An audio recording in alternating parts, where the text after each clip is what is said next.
സമീപകാല തമിഴ് സിനിമയിൽ ഏറ്റവും ട്രെൻഡ് സൃഷ്ടിച്ച ചിത്രങ്ങളിലൊന്നായിരുന്നു രജനീകാന്ത് നായകനായ ജയിലർ. നെൽസൺ ദിലീപ് കുമാർ രചനയും സംവിധാനവും നിർവഹിച്ച ചിത്രത്തിലെ മറ്റ് കാസ്റ്റിംഗും ശ്രദ്ധേയമായിരുന്നു. രജനീകാന്തിനൊപ്പം നിൽക്കുന്ന വില്ലൻ റോളിലൂടെ വിനായകൻ ശ്രദ്ധിക്കപ്പെട്ട ചിത്രത്തിൽ മോഹൻലാൽ, ശിവരാജ്കുമാർ, ജാക്കി ഷ്രോഫ് തുടങ്ങിയവരുടെ അതിഥി വേഷങ്ങളും വലിയ കയ്യടി നേടി. ജയിലർ വിജയം നേടിയതിന് പിന്നാലെ ചിത്രത്തിന്റെ രണ്ടാം ഭാഗത്തിനായുള്ള കാത്തിരിപ്പ് തുടങ്ങിയതാണ് ആരാധകർ. ഇന്നിതാ ചിത്രത്തിന്റെ ഔദ്യോഗിക പ്രഖ്യാപനം എത്തിയിരിക്കുകയാണ്. പതിവ് നെൽസൺ രീതിയിലുള്ള ഒരു പ്രഖ്യാപനമാണ് 4 മിനിറ്റ് നീളമുള്ള വീഡിയോയിലൂടെ സൺ പിക്ചേഴ്സ് പുറത്തുവിട്ടത്. അനിരുദ്ധും നെൽസണും രജനീകാന്തും പ്രൊമോ വീഡിയോയിലുണ്ട്.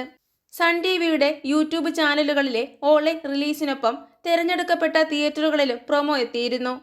രാജ്യത്തെ 15 നഗരങ്ങളിലെ തെരഞ്ഞെടുക്കപ്പെട്ട തിയേറ്ററുകളിലാണ് പ്രൊമോയുടെ റിലീസ് നടന്നത്. കേരളത്തിൽ തിരുവനന്തപുരത്തും പാലക്കാടുമായി 2 തിയേറ്ററുകളിലാണ് പ്രൊമോ പ്രദർശിപ്പിച്ചത്. തിരുവനന്തപുരം ഏരീസ് പ്ലക്സ് OD1ലും പാലക്കാട് അരോമയിലും. അതേസമയം രണ്ടാം ഭാഗത്തിൽ മോഹൻലാലിന്റെ കഥാപാത്രം ഉണ്ടാവുമോ എന്നറിയാനുള്ള കാത്തിരിപ്പിലാണ് മലയാളികൾ.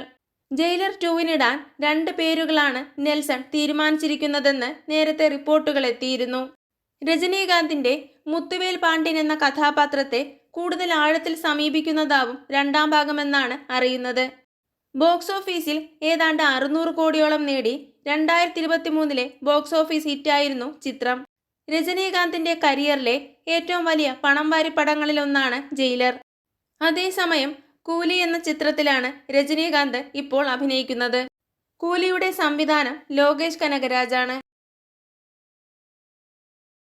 കൂടുതൽ സിനിമാ വിശേഷങ്ങൾക്കായി ചാനൽ മറക്കാതെ സബ്സ്ക്രൈബ് ചെയ്യുക.